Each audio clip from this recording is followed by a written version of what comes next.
The technology outlook helps Swiss economy and society to identify new trends and to initiate R&D activities to further improve prosperity and to create new jobs for the society.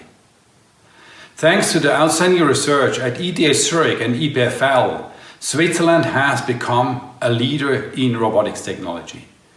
These technologies allow us to have, for example, more sustainable farming or mobility, and already created hundreds of new jobs in Switzerland. Robots will soon support us in our daily environment, be it as helpers in hospital, on the farm, or in search and rescue applications. The potential to improve our daily lives by robotics technology is nearly unlimited.